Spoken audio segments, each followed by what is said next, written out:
Hey everyone, welcome back to the Michael Lofton Show on Reason and Theology. Hope everybody is doing well. I want to talk about several topics today, all related to the question of discipline and canonical status, about a number of figures, some of them Eastern Orthodox, one of them an Anglican minister. We're going to be talking about Father Peter Ayres, Sister Vassa.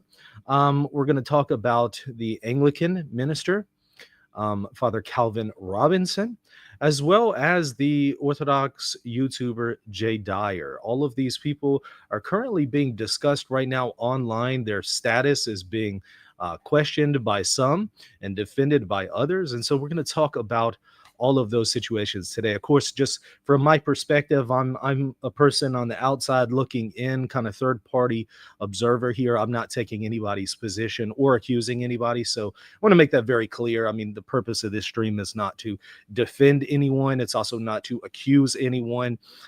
My thing is, I realize there's always two sides to the story. I'll try to offer both sides the best that I am aware of now.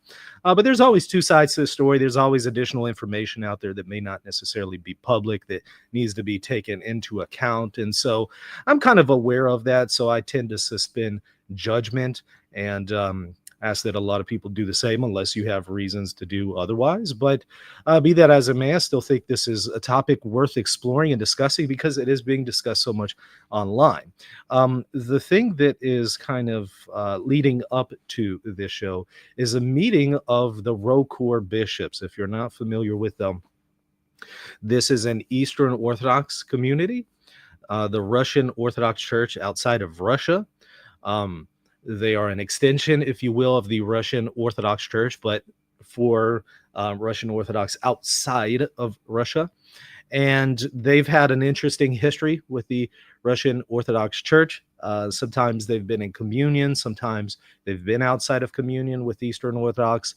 Right now, their canonical status is within communion with the Eastern Orthodox.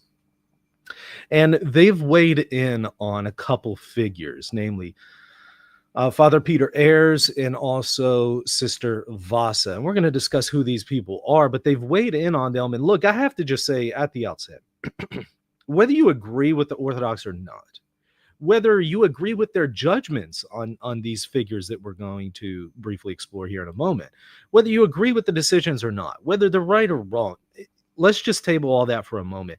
I just have to give them credit. I have to give the Eastern Orthodox bishops credit. And I have before. I have to give them credit where credit is due, and that is in the matter of church discipline. They tend to be a little bit better in the question of ecclesiastical discipline. Maybe not always where they need to be, but they tend to be a lot better, in my estimation, than the Catholic bishops in the Catholic Church. Because here they're weighing in on the canonical status of a religious. They're weighing in on the canonical status of a priest. And these are very figures who are very popular on YouTube. The interesting thing is, I don't know if I can say the same about Catholic affairs in ecclesial situations in the Catholic Church with high-profile figures in the Catholic Church who might be religious or might be a priest, clergy, but also a public figure. I tend to see more reservation there. I don't see that much interventions, especially from the bishops in the United States. And, I think there's arguably some cases where there needs to be some interventions, especially with public figures in the Catholic Church. But there just hasn't been. So I have to give it to the Eastern Orthodox bishops for weighing in time and time again on some of these situations. Now, whether, again, they're accurate or not, whether they've done a good job or not, that some people are going to agree, right? Some people are going to agree with the judgments on these people. Others are going to say, no, I disagree. These people are being given the short end of the stick. That's going to be highly debated, right? But one thing is for sure, at least they're taking the question of church discipline more seriously than I think some bishops are. So I have to give them credit. So let me go ahead and share my screen and kind of show you what has led up to this stream, because the ROCOR bishops have come out and made some public statements. It's very hard for you to probably see that on the screen, but this is where it's from. I'm just showing you. It is from the Russian Orthodox Church outside of Russia. I'll include a link to it, but the font is so small that I'm not just going to keep it up like I normally do on the screen while I read this to you, because I don't think anybody can read that. So let me just read it to you, and I'll include the link to it. You can go and verify and make sure I read it correctly. Okay. So it says, discussing church disciplinary matters. The archpastors reviewed the correspondence of His Grace Bishop Luke of Syracuse with Varvara Georgievna Larina, formerly nun Vassa, in which His Grace informs her of the removal of her cassock and veil for disobedience. So they're laicizing a nun who was a ROCOR nun, a very popular figure, Sister Vassa. You've probably seen her in her shows, Coffee with Sister Vassa. We'll take a quick look at her bio here in just a moment, but that's who they're talking about. In other words, they just said she's no longer a religious. She's no longer a nun in their estimation, and they're saying that she can no longer wear her cassock and veil. She can no longer present herself as a nun in their estimation. We'll see what she says here in a moment. It says the synod confirmed Bishop Luke's decision prohibiting the former nun Vassa from wearing monastic clothing. And so what the synod is doing, the way that Eastern Orthodox govern, is in some particular cases, if a bishop judges somebody within his jurisdiction, sometimes that judgment may go up to a synod of bishops. They operate synodally, collectively in councils. So multiple bishops coming together, and they'll review some of the cases of the bishops, within that synodal conference. And here they confirmed the decision of the bishop who weighed against Sister Vassa, thus reducing her to the lay state and, no longer being a nun. And so it says the synod confirmed Bishop Luke's decision prohibiting the former nun Vassa from wearing monastic clothing, thus removing her from the ranks of the monastics and using the name given at her tonsure, as well as from representing herself as a nun of the Russian Orthodox Church outside of Russia in her statement. So they're saying that she can't present herself as a ROCOR nun anymore. Okay. So again, you may agree with that decision. You may think, oh, that's a long time coming. There's some people who are, some Orthodox who are really in favor of that. Other Orthodox who are very, very opposed to this. We'll see why this happened in just a moment from her own words, and we'll get her reaction as well. But very briefly, let me just share with you, again, quick bio on her here. This is from the handy-dandy Wikipedia, for whatever that's worth. So Sister Vassa is a former American Russian Orthodox nun, the host of the popular show Coffee with Sister Vassa. So that's probably where most of y'all, including myself, know her from. And in fact, she is, and that show is shared not only broadly within Eastern Orthodox circles, but also very commonly within Eastern Catholic circles. So even among Eastern Catholics, she tends to have some popularity, among some Eastern Catholics. There's less resources, online resources for Eastern Catholics. So oftentimes Catholics who are in communion with Rome but have that spiritual patrimony of the East, they'll often watch shows of Eastern Orthodox figures, including her. Author of many scholarly articles and a monograph on Byzantine liturgy and theology, and an outspoken public intellectual on current issues of the ROCOR Church. She teaches liturgical studies at the Catholic Theological Faculty of the University of Vienna in Austria. So she teaches at a Catholic institution. In May 2025, she was formally laicized by the Synod of ROCOR and forbidden to use the name Sister Vassa. She's a member of the Commission of the Intercouncil Presence of the Russian Orthodox Church, the Commission on Liturgy and Church Art, and the Commission of the Intercouncil Presence of the Russian Orthodox Church, the Commission on Canon Law. And one thing that really did catch my eye is in 2006 to 2008, she worked as the graduate assistant of the renowned expert on Byzantine liturgy, Father Robert Taft. I thought, whoa, and that's at the Pontifical Oriental Institute in Rome. Taft is a legend in Eastern Catholic and also Eastern Orthodox circles. A legend for his understanding of the historicity of the Byzantine liturgy. So if you know anything about Eastern Catholicism, Robert Taft is going to be like the number one figure. So evidently she was a graduate assistant to Taft. I wasn't aware of that. So I thought that was interesting. Okay, so that's just a quick explanation of who she is. Now, here's what she says in response to the ROCOR bishops. Now, this is shared by a Father Michael Lilly, who is an Orthodox priest, I guess from Orthodox Warrior. So he's an Eastern Orthodox priest. He doesn't appear to be in favor of Sister Vassa. He says that she's a schismatic now. And he shares this from her account, Vassa Larin. To anyone wondering, I am fine. I am Sister Vassa. So she is saying outright, no, I still am a nun. So right at the outset, right off the bat, you already see she's rejecting the decision of the ROCOR bishops. And she's still, presenting herself as a nun. And here's how she does it.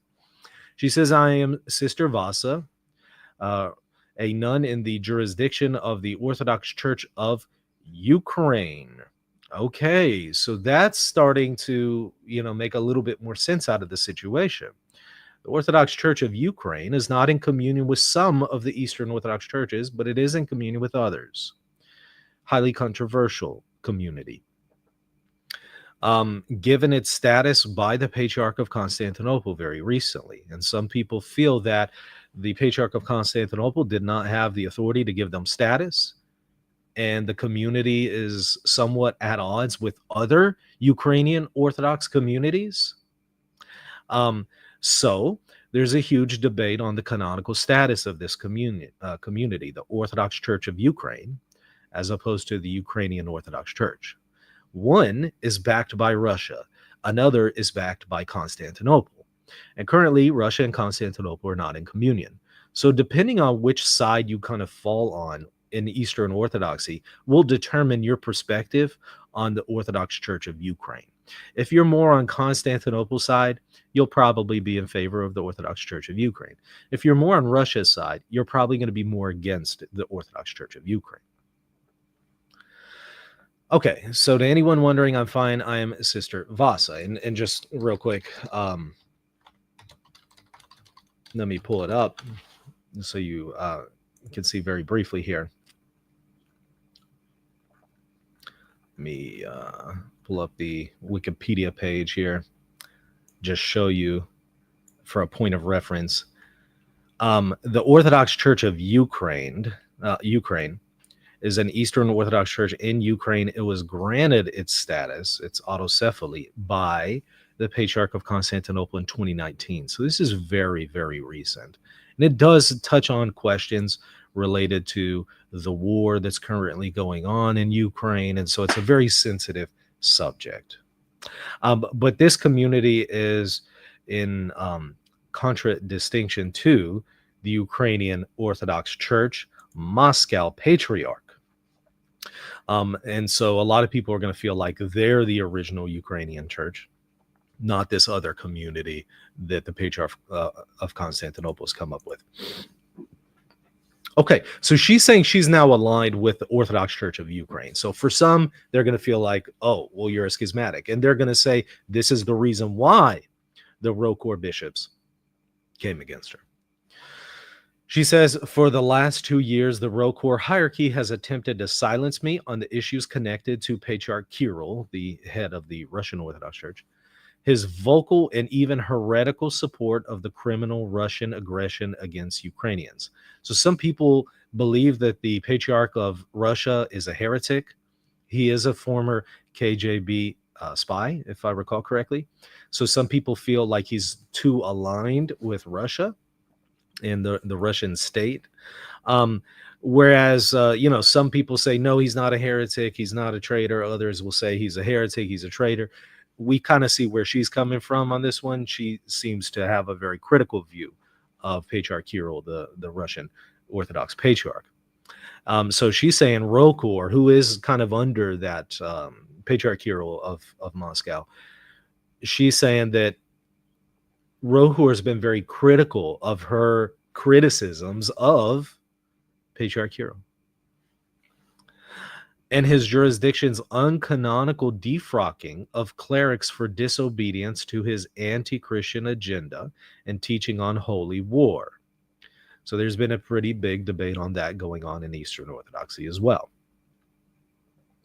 Now the ROCOR has issued a decree that was sent to me in Russian, using the old pre-revolutionary Russian orthography, which is the only not Soviet aspect of the decree.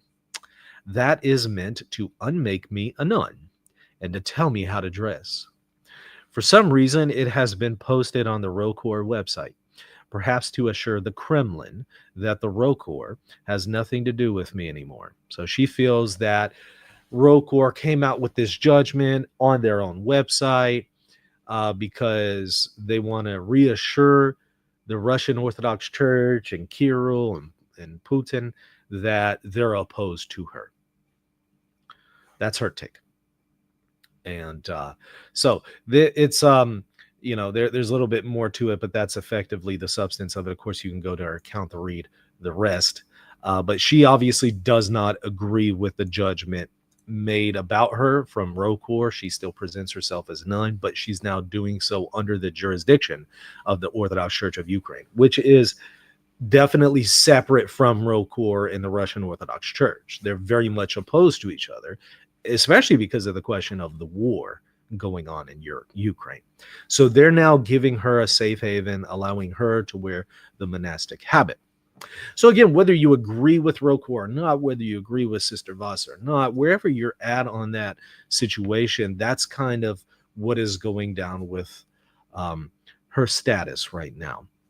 And it'll be interesting to see how this plays out among Eastern Orthodox. This will be something that people will be very divided over. Some people love her. Others, you know, are very opposed to her. The Orthodox community, there's different perspectives, right? Okay. So let's maybe dive into the next situation here. And this is with Father Peter Heers. Father Peter Heers is let me go ahead and share my screen so you can see it, the founder and current head of Uncut Mountain Press, the founder and head of the Orthodox Ethos, and is on the faculty for Holy Trinity Seminary Certificate of Theological Studies program. He's been around for a while. You've probably seen me talk about him before on the show. I've invited him on the show many times. So he's an Eastern Orthodox priest, very popular on YouTube. And it says Father Peter has an undergraduate, master's, and doctoral degrees in dogmatic theology from the Theological School of the University of Thessalonica. It also notes, Father Peter has authored and translated many books, articles, and academic papers, and he offers online courses through his Orthodox Ethos platform. Archives of his lectures, online courses, sermons, and podcasts can also be accessed through his YouTube channel. Father Peter is married and has 5 children. He was ordained to the priesthood in 2003. Okay, so, you know, he's very popular among some Eastern Orthodox. Among other Eastern Orthodox, they're not in favor of him. So he's a very controversial figure in Orthodox circles for a number of reasons. So again, you either love him or hate him kind of a thing. There's some people fully on board with him, support him, fight for him tooth and nail. Others who are incredibly critical of him and very opposed to anything that he does. Some say he's like the standard of Orthodoxy, just speaking hyperbolically here, right? Others say he's a heretic. And so there's a lot of different perspectives. Now, the Russian Orthodox Synod of Bishops, Russian Orthodox Church outside of Russia, Synod of Bishops, has weighed in again on him. There have been other interventions and judgments by bishops made about him. I'm going to read this paragraph to you again. I'll put it in the show notes. It's so small you can't even see it on the screen right now. So I'll just read it to you. It says, regarding the case of Archpriest Peter Heers, the Synod resolved to remind the clergy and faithful that he is not blessed to serve, preach, or give lectures in parishes, monasteries, or other institutions of the Russian Orthodox Church outside of Russia until his canonical status is clarified. Okay, so this is a reminder telling you that there have been other interventions on part of other Orthodox bishops, some who question his status, others who said he doesn't have canonical status. Father Peter Ayres has come out saying that he does have a canonical status. He has also responded to the Orthodox bishops previously when they made some of these accusations against him. We're going to take a look and see what he says here in a moment. So, you know, on the one hand, there are people who say his canonical status is solid, he's good, he has authority to preach, he's under a bishop. Other Orthodox bishops are saying he's not under a bishop. He doesn't have authority to preach and teach. He doesn't have authority to do these things. His status is not clear. So there's been a huge debate on him for years. What is his canonical status? Who is he under? Who is his bishop? A lot of questions that have been asked, and you know, some people feel that there hasn't been a lot of clarity here. But credit where credit is due. Whether you agree with the Orthodox bishops here or not, whether you think they threw him under the bus, or whether you think that they did the right thing, let's table that for the moment. Credit where credit is due. At least they're speaking up and saying something. That's more than what I've seen most Catholic bishops in the United States do. I mean, how many controversial priests in the United States are there right now? We can think of a few, right? Have the Catholic bishops spoken up about some of them? Maybe Father James Martin. Have they said anything there, right? So at least they come out and say something. By the way, Father Peter Ayres is not a Father James Martin. He's on the other end of the spectrum, right? So not making a comparison there. But what I'm saying is, at least the Orthodox bishops are taking the question of discipline seriously. Whether they got it right or wrong, different question. But at least they take it seriously. So I got to give them credit for that. Credit where credit is due. Okay, so there was a communique shared a while back from the Assembly of Canonical Orthodox Bishops of the United States. So all of the Orthodox jurisdictions in the United States are under this Episcopal Assembly, and they all released this statement in 2003 about Father Peter Ayres. Once again, credit where credit is due. At least they did that. It's like the USCCB issuing a statement on a priest. It would be like the USCCB issuing a statement on their website about the status of Father James Martin. That's what this is like. Okay, so this was April 20th, 2023. And then we're going to see in just a moment Father Peter Ayres' response to them. Because I want to show both sides, right? I don't want to be biased here. I don't want to take any sides. I'm just kind of a third party observing. I want to see what both sides have to say. All right, the Assembly of Canonical Orthodox Bishops of the United States of America is made up of all the active canonical Orthodox bishops in the USA from every universally recognized canonical Orthodox jurisdiction, including ROCOR, despite the decision of its bishops to suspend their participation in the Assembly. On November 18, 2022, the Orthodox bishops of the Assembly received a communication from the ROCOR Eastern American Diocese regarding Archpriest Peter Ayres. This communication stated that the Very Reverend Archpriest Peter Ayres is not a clergyman of the Eastern American Diocese or of the Russian Orthodox Church outside of Russia, nor is there any pending consideration of his reception. So they're saying there's also not any kind of consideration of his reception.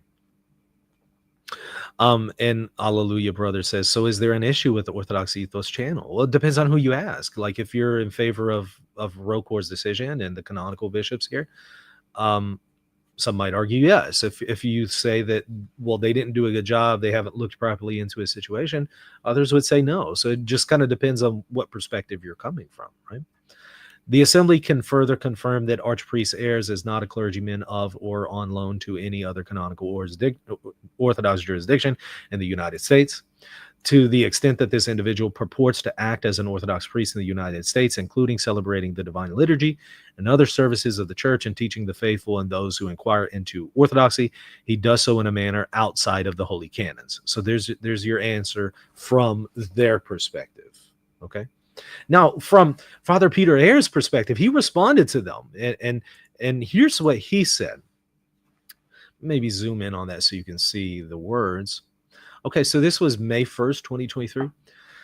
Announcement from Father Peter Ayres in response to the Assembly of Bishops communique, and this is on the Orthodox Ethos website. Okay, so this is from his organization's website. So it says, through the internet, I was made aware of the recent communique issued by the Office of Assembly of Bishops, which pertains to my ecclesiastical situation. Even though the communique bears no signatures, I am grateful to know of their concern for me and a desire for a resolution of the matter, which, thanks be to God, is very close to being finally achieved. Now, that was in 2003. We're currently in 2005. But he says at the time the matter was going to be finally achieved. It would appear that that isn't the case, according to what ROCOR is saying currently, unless some new information comes out, right? As an archpriest in good standing, never having been disciplined, let alone suspended or defrocked, the matter can easily and quickly be solved by our hierarchs. So he's saying, hey, Orthodox bishops, if y'all have a problem with my canonical status, if you think it's dubious, y'all can fix that really easily. You know, one of y'all can take me under your jurisdiction right away. Y'all can fix this really easily if you wanted to. That's what he's saying. So he's saying, I very much welcome and look forward to our chief shepherd's pastoral support and care. I don't know if this, you know, some people would read this as a little sarcastic. Others would say, no, there's no sarcasm here. Either way, however you read this, his point is that, well, Orthodox bishops, if you have a problem, you can fix this. Like, you can easily give me authority and jurisdiction. So what's the holdup? What's going on here? Okay, so that's kind of what he's saying. Now, others are saying, well, they feel very misled by Father Peter Ayres, who's, again, over the Orthodox Ethos account. One person says, I don't know if it was Peter Ayres or someone else running the account, but they flat out lied to me, according to this person, about having a bishop. So they send a screenshot here. The voice of the saints of the church is one. The patristic consensus is clear, not unique to one particular local church. Then he responds and says, you and my bishop are in disagreement. Maybe I'll go and have a talk with him and he can talk to yours. Oh, wait, you don't have any. So this person is telling Father Peter Ayres' account, you don't have a bishop. The account responds, and again, some assume that it was Peter Ayres writing this or others on his behalf. Orthodox Ethos says he can talk to Father Peter Ayres' bishop. You're uninformed. So the account, whoever's writing this, says that he does have a bishop, that he is under someone's jurisdiction. Again, whether is it Father Peter Ayres writing? Is it somebody representing him? Either way, the account of Father Peter Ayres' organization, Orthodox Ethos, is saying he does have a bishop. Okay, and this is in 2025 of April, so very recently. So what happened? Who is that bishop? Has the matter been clarified? Well, according to the Russian Orthodox bishops outside of Russia, the matter has not been clarified, but the Orthodox Ethos account is saying he does have a bishop. But then the question is, okay, who is that bishop? It hasn't, to my knowledge, been publicly shared, if there is one, right? So this person responds and says, oh, you must have got them recently because I didn't know, or I know you didn't have any for time. Anyway, I will talk to my bishop. I've already spoken to my priest. And then Orthodox Ethos says, of course, and read the saints, their lives, their writings. Everyone, including bishop and priests, have to follow the saints if they don't, or if they want to be Orthodox in truth. Okay, so some people would point to this and say, well, the account backing Father Peter Ayres is saying he has a bishop, but the ROCOR bishops are saying he doesn't, and the matter's still then unclear. You know, if he has a bishop, who is he? So there's a huge dispute over his canonical status that appears to be ongoing even to this day. So I don't know if the matter is going to be resolved quickly. Father Peter Ayres said it would be resolved quickly back in 2023. In 2025, it appears it's still in dispute. Maybe it will, at this point, be resolved quickly. Maybe he'll come out and say who the bishop is, whose jurisdiction he's under, who has oversight of him, who's giving him the faculties to celebrate the liturgy and to teach. Maybe that will become apparent soon. But this is why also some people are saying, well, since that hasn't been apparent, it appears there's some false claims going on, right? So it just kind of depends on where you come from here. Some people are, again, really much in his corner and are going to back him up no matter what. There's others who are opposed to him, who will accuse him and be opposed to him no matter what, right? So it appears there's a very, very divided figure. All right, we already covered the laicization of Sister Vassa, commenter. So maybe hit the rewind button. Okay. Now, let's move on to another situation, this time with an Anglican minister, Calvin Robinson. So I'll properly address him as Father Calvin Robinson just out of respect. I know among Catholics there's different perspectives on how to address an Anglican minister. It appears that his ordination is through an old Catholic community that appears to have valid orders. So some Catholics would say you would properly address him as Father Calvin Robinson. Others are going to still dispute the orders and say no. And so there's different views there. I'm just going to say it out of respect. So whether you agree with that or not, that's irrelevant. Whether you agree with Anglican orders or his orders, irrelevant to today's discussion. Okay? All right.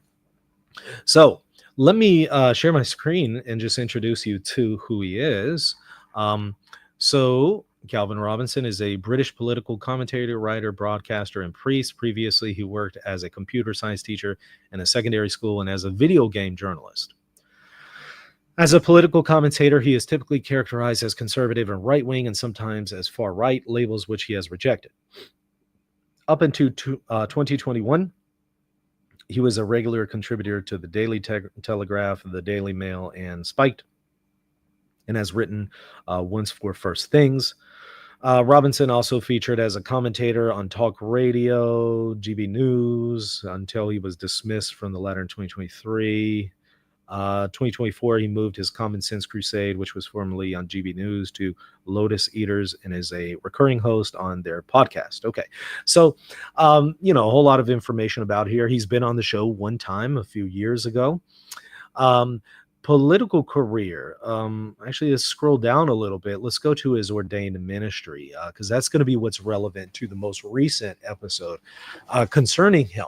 But I got to give you some background on his previous canonical status with other jurisdictions before we can even talk about the most recent information that has just come out. Okay, so he was part of the Church of England. Robinson subsequently left, however, the Church of England for the Free Church of England, in which he was ordained as a deacon in 2022. So he was originally part of Church of England, but as you know, very, very liberal community, and he's staunchly right-wing, and so it looks like there was a lot of friction there. So he went to the Free Church of England, was ordained a deacon, and appointed minister in charge at Christ Church. In October 2023, the Evening Standard reported that Robinson would soon leave the Free Church of England to seek priestly ordination in the Nordic Catholic Church, an old Catholic denomination of Lutheran patrimony founded in 1999. So old Catholics, there's a debate on their orders and the validity of their orders. Different question for today, though. But he went from the Church of England, the Free Church of England, to the Nordic Catholic Church. Robinson was ordained to the priesthood by Bishop Roald Nicolai Flemestad of the Nordic Catholic Church in 2023. He was therefore incarnated in the Nordic Catholic Church and under the jurisdiction of Flemestad, who in turn operates under the authority of Prime Bishop of the Polish National Catholic Church. Both groups are part of the Union of Scranton. However, he continued to work as a minister in charge of the Free Church of England of Christ Church until May 2024. Then he moved to a different jurisdiction. Robinson left the United Kingdom and moved to the United States, where he was formally incarnated in the Anglican Catholic Church, a continuing Anglican denomination which espouses High Church Anglo-Catholic theology. He was priest in charge of the St. Paul's Anglican Catholic Church in Grand Rapids, Michigan. But in January of 2025, Robinson gave a speech at the National Pro-Life Summit in Washington, D.C. At the conclusion of his speech, he made a gesture that was described as some as a pro-Nazi salute by a statement released the same day by the Anglican Catholic Church. He, of course, disputed this and had his response. And we actually looked at that whole affair in a previous show, so I'm not going to repeat all of that today. The church announced that Robinson's license in his church had been revoked and was no longer a priest in the Anglican Catholic Church. The statement released by the church said that he had previously been warned that online trolling and other such actions were incompatible with a priestly vocation and was told to desist. Robinson's gesture emulated that of Elon Musk earlier that month, which had resulted in controversy. Robinson has denied being a Nazi. On February of 2025, Robinson announced that his visa to reside in the United States had been revoked following his removal from ACC's ministry. Robinson's visa was restored following an appeal. Okay, so in May of 2025, St. Paul's Parish voted to remove itself from Anglican Catholic Church, and the parish website announced that it was seeking another church body with which to affiliate. So he's over Anglican Catholic Churches, this parish that was formerly under the Anglican Catholic Church, St. Paul Parish. They removed themselves from the ACC.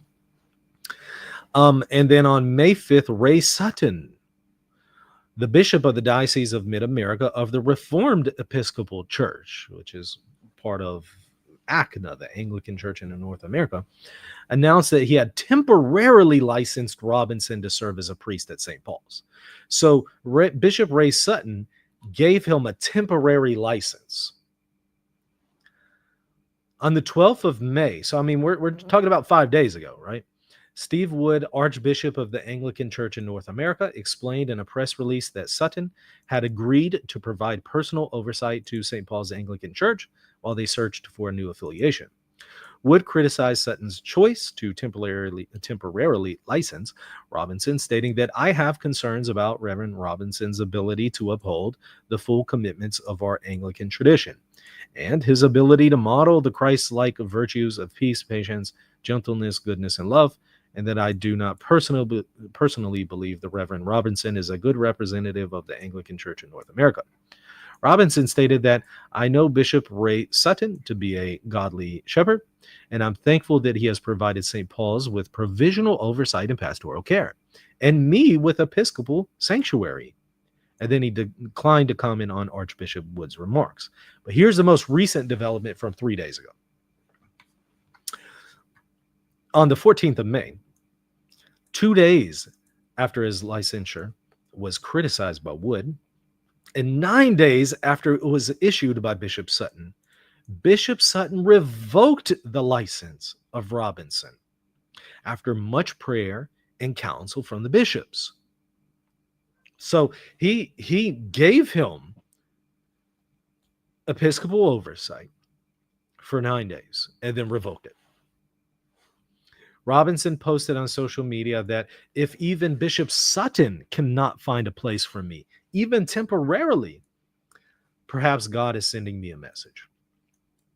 He later deactivated his Twitter account, but reactivated it the following day. I don't know the reason for it. Don't know what's going on there. I haven't seen any explanations on that. But you can see where he shared that information via his social media on Facebook story. He posts, "It is done." This is a decision from Bishop Sutton via email. "Dear Father Calvin, after much prayer and counsel from fellow bishops who have not required me to revoke licensure, I have decided that I must withdraw it effective this day. My secretary copied it. Is currently out of town. She'll provide the document in the next few days that states removal of licensure. Thank you for your kind and obedient service in the short time you've been under my licensure.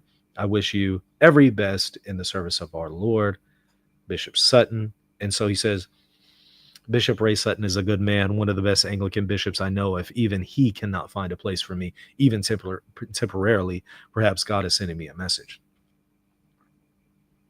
So that's effectively what's going on right now with Calvin Robinson. I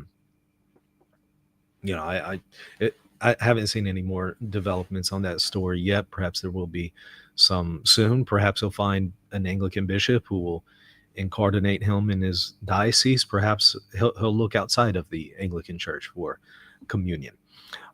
We'll see. I don't know. I suppose there's multiple options and different directions that this can go. But once again, whether you agree with these Anglican communities or not, whether you think that they threw them under the bus or whether you think that these were good judgments or not, let's table that for the moment. I got to at least give it to the Anglican bishops for intervening in matters of discipline. At least they can do that. Again, I still haven't seen the Catholic bishops in the United States doing the same thing. It seems like it takes them forever to intervene in certain questions. I mean, look at the case of Father James Altman. That's been in review for years now. And whether you're in favor of Father James Altman or just completely opposed to him, that's a different question for a different day. The point is, whatever the status should be, he's kind of been in limbo for years now, and that's just one of many cases. It seems like in the Eastern Orthodox communities and the Anglican communities, they're a lot more willing to engage in questions of discipline, even with high-profile public figures, than the Catholic bishops tend to be.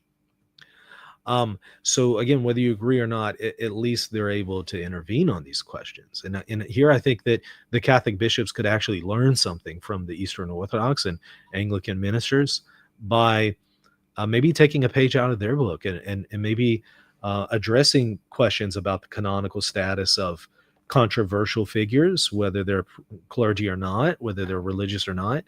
But high-profile figures in the United States, there's a lot of question surrounding their ministry and their authority and their status. There's a lot of questions surrounding some of these people, whether you're in favor of them or not. And really, there's a need for the bishops to step in and say something one way or another.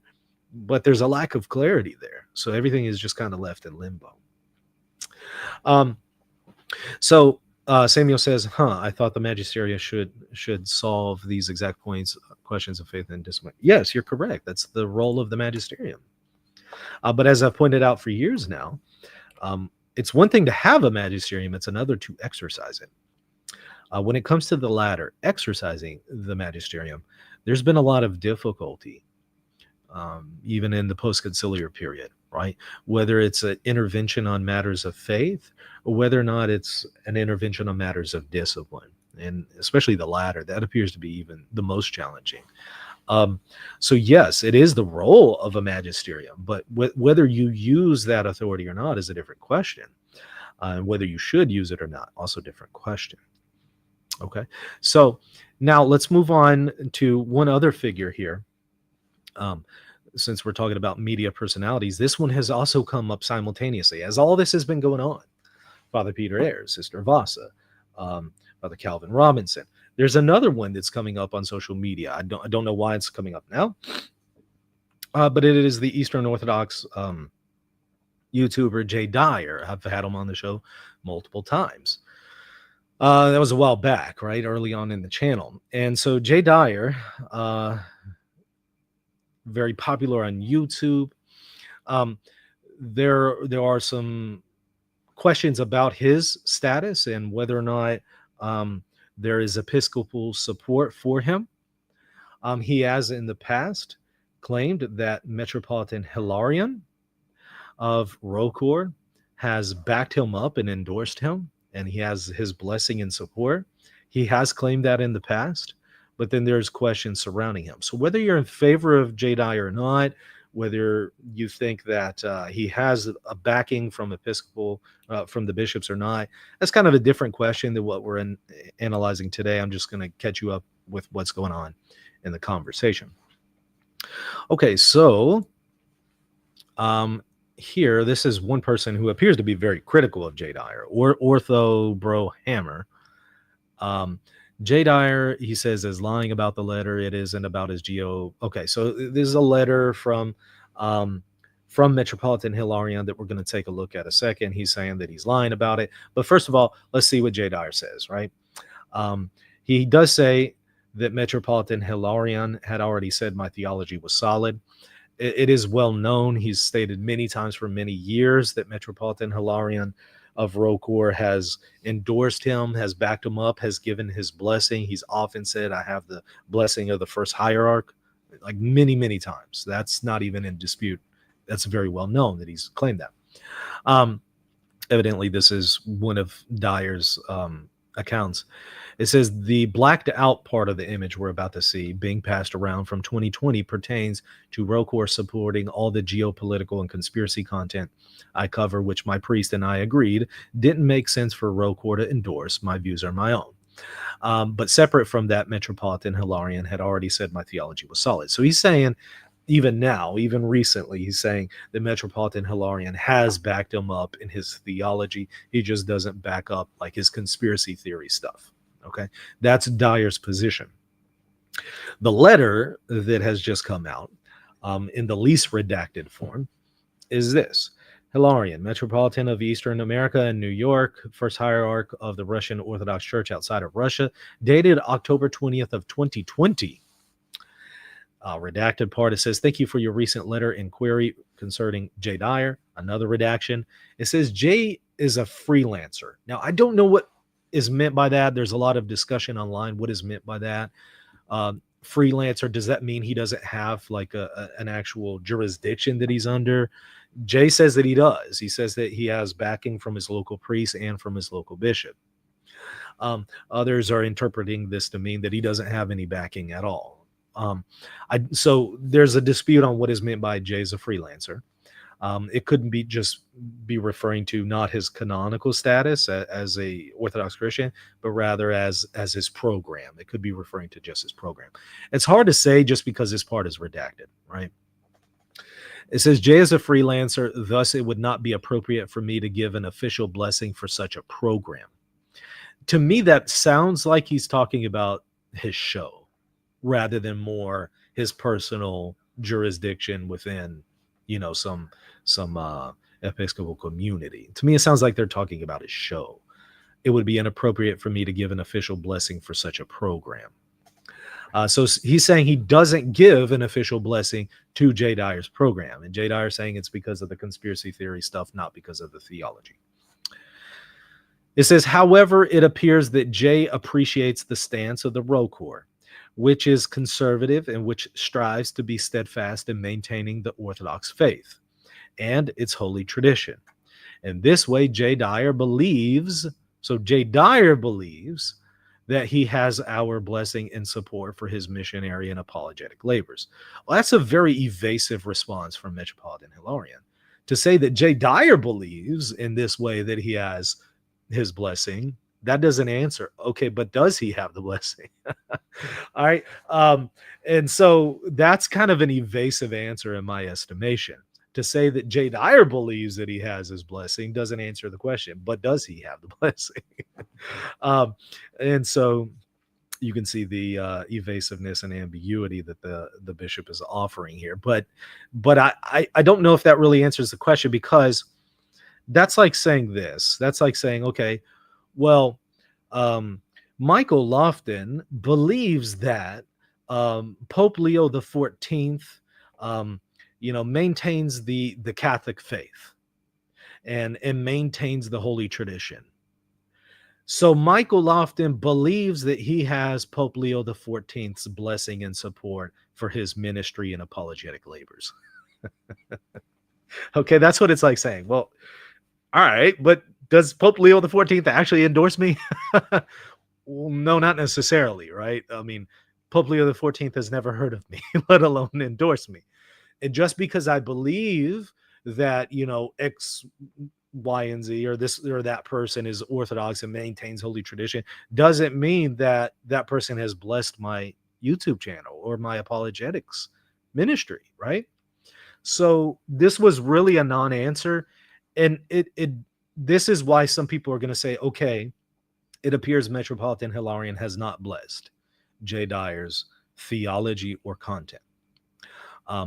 And others are going to read this to mean, well, maybe he does. He just doesn't want to come out and make that official. He's having to be strategic here. And, because Jay Dyer is a very controversial figure. Some people love him in Eastern Orthodoxy and swear by him.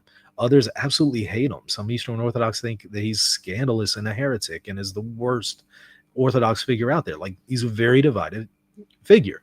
And so for Metropolitan Hilarion to kind of give this answer, it was a non-answer, right? And so some people have already criticized that. Now, I will show this. This is why it matters, however. Let me make sure to enable audio so you can hear the audio. Here's why it matters. According to Jay Dyer, here's why it matters, right? Why does it matter if his theology has been endorsed by a hierarch or not? Now, again, elsewhere, Jay appears to have said that his theology is endorsed by his local priest and local bishop. That information, to my knowledge, has not publicly come out. I haven't seen a bishop publicly come out and say that. I have seen Orthodox bishops come out and publicly censure Jay Dyer. I have seen them weigh against him, but I haven't seen any come out in favor of him. But Jay says that he has some support here. Okay, so here's what he says. Here's why it's important. This is from a person, Twitter account from a mechanical engineer. So it's just kind of a random person on Twitter who says, for the Orthobros still coping about their idol Jay Dyer. So obviously he's critical of Jay Dyer. This is why he lied about having Metropolitan Hilarion's blessing. He can't teach, and he knows that he's a liar and a deceiver with intent. So this person is accusing Jay of being a liar and deceiver. There's different perspectives on Jay, table all that. Here's why it's important. And people are pointing to this video to say, here's why you need episcopal oversight and endorsement in Eastern Orthodoxy. Key point is that Sam Shamoun has no teaching blessing. No one becomes a teacher that's self-appointed. It doesn't exist. In fact, even in the Roman Catholic world, it's not really supposed to exist. I mean, in today's Roman Catholic world, nobody cares about it. They can do whatever they want. But you cannot be a self-appointed teacher. You have to be called to teach or given a blessing to teach. And this is a basic principle. Hebrews 5, as you guys know. All right. Regardless of Jay Dyer's awareness or lack of awareness of how the Code of Canon Law works and how the Second Vatican Council works on the question of the laity and teaching, regardless of his awareness or lack of awareness and that whole debate there, putting that to the side, right, and putting aside the distinction between an official mandatum from a bishop to teach in a seminary versus just teaching on YouTube, putting all that aside, right? The point is, he's saying it's important to have episcopal oversight and endorsement for your teaching, right? So that's why Eastern Orthodox are discussing this question of, okay, well, what is his status and does he have that? And maybe he'll come out and produce that information and evidence that he does have that. Maybe he will. But some people are saying, but you've claimed to have this for years, and now it looks like you don't actually have it, according to this letter from Metropolitan Hilarion. And so that's kind of an ongoing conversation, and I'm sure there will be more information that comes out. Just for good measure, from this account that is certainly from Jay Dyer, as opposed to the other one that appears to be from Jay Dyer, but under a different name called Mac Daddy. From this one, he does say the blacked out image being passed around from the 2020 pertains to ROCOR supporting all the geopolitical and conspiracy content I cover, which my priest and I agreed didn't make sense for ROCOR to endorse. My views are my own. Separate from that, Metropolitan Hilarion has already said that my theology was solid. So he's maintaining that Metropolitan Hilarion has said his theology is solid. Maybe he interpreted that to mean that he has the backing of Metropolitan Hilarion. But Hilarion came out and certainly at the very least said he doesn't have any kind of official backing. But maybe there was some kind of informal conversation where, Metropolitan Hilarion said, yeah, he has some good theology. And Jay interpreted that to mean, okay, I have his blessing. And that's why he's been saying he's had this blessing for years. Maybe, I don't know. I don't know if that's what the case is. Maybe he'll come out and further clarify. And so again, whether you're in favor of Jay Dyer, critical of him or not, that's currently where the status appears to be. I got to give it Again, though, I got to give it to the Eastern Orthodox bishops, whether they did right by Jay Dyer or not, whether Metropolitan Hilarion did right by him or not. At least he came out with that letter. Yeah, you know what? That letter is still evasive, still ambiguous. It's really a non-answer in some ways. But at least there's that. I mean, I've never seen a letter about certain controversial YouTube figures, right? Even evasive ones like that, or controversial priests in the United States, in the Catholic Church. I haven't seen letters on them, even if they're an evasive response. You can't even get that from Catholic bishops in the United States in some cases, it seems. So, I mean, once again, credit where credit's due, whether you agree with the judgment or not, whether you agree with the response or not, whether you love Jay or not. At least they can comment on the question. At least there's that level of transparency. Whereas the level of transparency that I see in the Catholic Church concerning certain figures is very, it leaves a whole lot to be desired, and it is very concerning. And I think there needs to be some improvements there among the Catholic bishops in the United States. There needs to be some kind of regulation of some of the content on YouTube. I mean, some of it is so far out there and so diverse. You'll hear, one Catholic public figure say X about the Pope or the magisterium. You'll hear another say not X about the Pope or magisterium, and completely different narratives all over the spectrum with material that leads people in very different directions. And there doesn't appear to be any kind of episcopal oversight over this.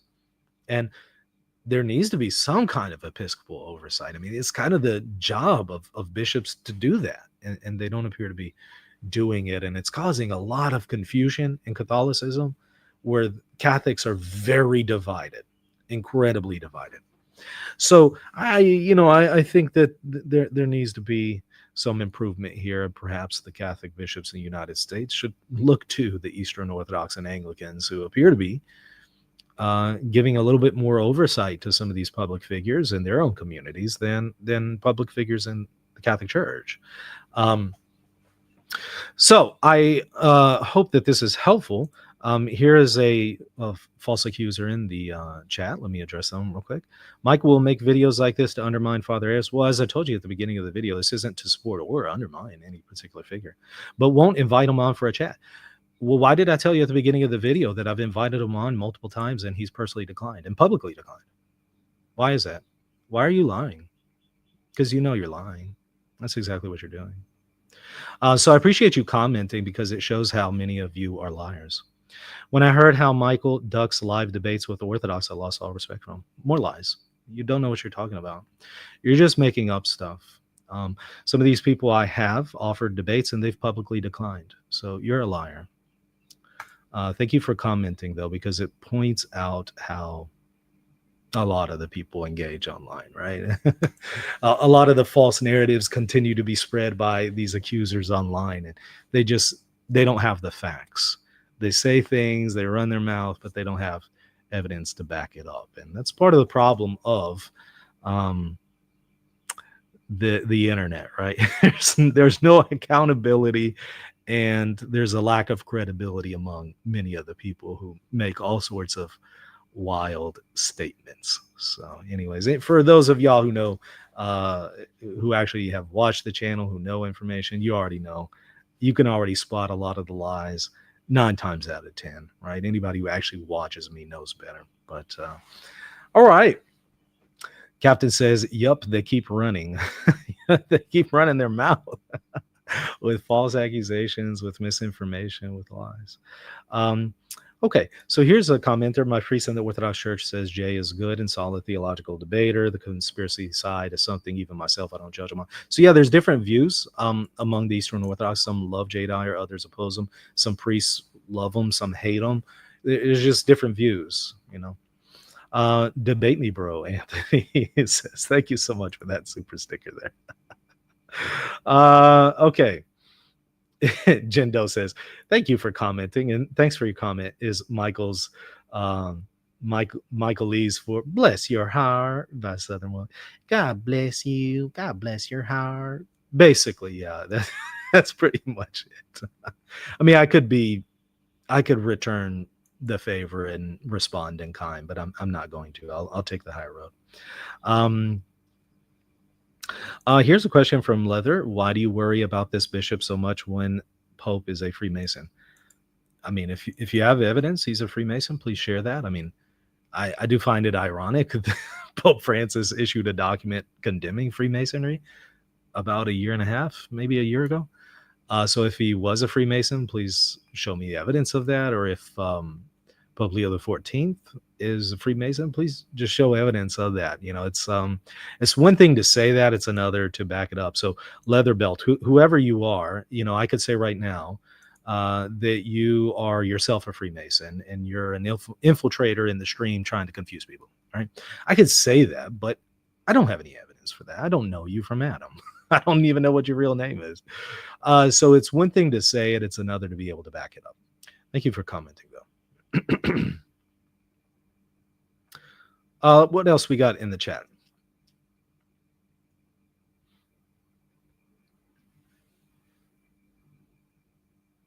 Captain says nothing in that letter supports him. It says Dyer believes that he has support. Right. It was a really evasive way to answer the question. But what it does show is that the Metropolitan is not willing to publicly endorse him. Whether he privately endorses him would be a different question, right? I think this is tongue-in-cheek. Michael, you should just lie about the commenters. The Pope is a Freemason. Why are you an Illuminati member? But Dominus Jesus says, right? Leo the 14th audiobooks says, just put up magisterial texts of Pope Leo and more on this new channel if you prefer an audiobook style to listening to magisterial text. Thank you so much for that. Okay. Jen says, new RNT bingo square. Thank you for commenting. Yeah, I mean, it's, you know. Let's see. Inquire, regardless of Jay's theology, his character, how he acts would probably keep him from the blessing in the first place. So there's some people who endorse his character and his behavior and will try to make biblical arguments for it. There's others who are very opposed to it and would make biblical arguments against it. Very divided figure, even on the question of character behavior. Samuel, may I repeat a question that I posed earlier? Sure, go ahead. What else we got? Looking through the chat.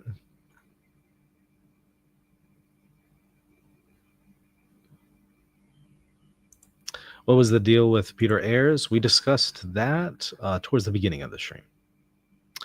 Okay, Samuel says, I'm really confused about Peter Ayres' thing. The ACOB seems to be comprised of bishops that are all in schism with Moscow. So why would that weigh in on Ayres' status at all? Because we covered not only the ACOB, but we also covered the statement by ROCOR itself just from 2 days ago. Okay. Maybe go and watch the beginning of the show. It seems like you may have come in after that part. Michael, do YouTubers need permission from local bishops to do online apologetics? No, not according to the Code of Canon Law or the Second Vatican Council. But, you know, it seems like there needs to be some kind of episcopal oversight because the situation has gotten so out of hand, so divided, so divisive, so much misinformation, so many lies, so much slander, so much confusion, to where, look, if there's not episcopal oversight here, what then is the point of even having bishops? I mean, I thought the point of having bishops is to alleviate the laity from these kinds of concerns and confusion. I mean, they're to be shepherds of souls. So is this not a matter that is impacting souls? Seems there needs to be some kind of intervention. And here I'm pointing how Eastern Orthodox and Anglicans are seemingly doing a better job at that than Catholic bishops. Okay.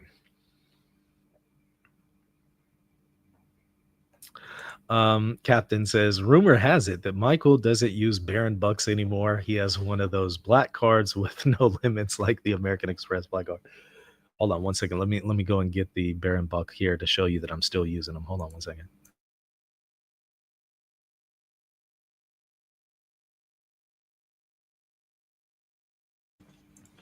So here I'm gonna prove you wrong. I do have them Baron bucks. Y'all remember that? Somebody who said that I'm being paid by Bishop Barron, and so we made a joke about that. They said Lofton's rolling in those Bishop Barron bucks, and so we kind of made a joke about that ever since. And I printed this one side Baron buck. Y'all see that? Well, it's not focusing for some reason, but you can now see Baron. I need to send these out to patrons, you know. If you join at this level of participation, I'll send you some Baron bucks.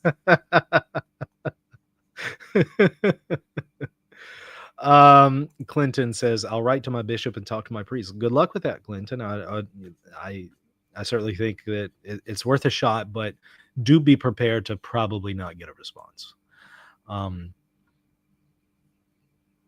Inquire that bishops are usually boomers in a respectful way, aren't on the internet enough to know the level of abuse that's happening. I thought that for a period of time, but I'm not buying that anymore, because it seems that they are able to weigh in on certain questions of what's going on online. They are able to do that, but in these other matters, they're very silent. So I don't believe anymore that they're not aware. I don't believe that's true anymore. I think that's been shown to be false.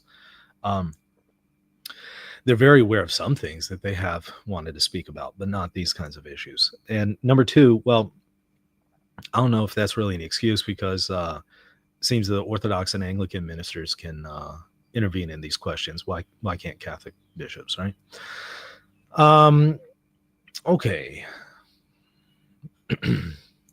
I think one of the issues is Anglican and Orthodox bishops are much more autonomous, where Catholic bishops might fear to do something that isn't directly following Rome.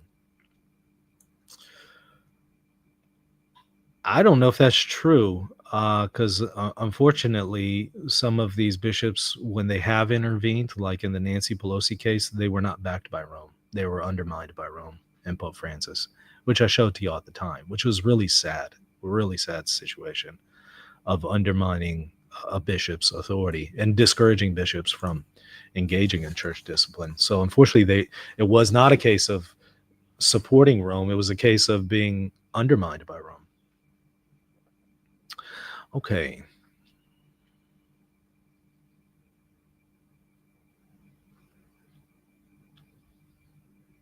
Maybe YouTube should be made a diocese. Saint says, I think the latitude Catholic YouTubers have to spread the Catholic faith online has significantly helped grow the church. I always like the variety of personalities. Yeah, there's different views here. And so some will point to some good that has been done. Others will point to a lot of damage that has been done. You might not be aware, but a lot of people have left the Catholic Church because of some of the comments and commentary and material from Catholics. So yeah, some good has been done. A lot of bad has been done. That's kind of part of the situation. It appears to be a mixed bag. But concerning the bad, concerning the scandalous, shouldn't something be done by the bishops? Right? Okay. Jen says probably just the bureaucracy of the Catholic Church system. Too many people try and wrangle and often focus more on churchy matters like feeding the poor and the like. There's a lot of reasons for why it happens. The question would be, are any of them excusable? You know, why there is an episcopal oversight? Are any of the reasons excusable? Do any of them justify the lack of oversight? Inquirer says YouTube isn't as much of a problem as X has been. Well, I think both, but I wouldn't underestimate the damage that YouTube has caused. There's some good, there's also some bad, right? Samuel says, unfortunately, the loudest voices are quite frequently the most radical in my experience. Yeah, of course, and that's kind of the nature of the game. There needs to be some oversight, though, right? I think we would all be in agreement on the whole that there needs to be something. Okay. Well, anyways, I hope y'all have found this helpful and enjoyable. Like I said, to conclude, not taking anyone's side here, just kind of a look as an outsider looking into the situation, giving everyone the benefit of the doubt, trying to present the information fully and the best of my knowledge. Just wanted to make you all aware of what all is going on, and also kind of make some contrast and comparisons with the situation in the Catholic Church concerning this, and maybe offering some constructive feedback here for the bishops in the United States. All right, that's going to do it. Please hit the like button, hit the subscribe button. See y'all later. God bless.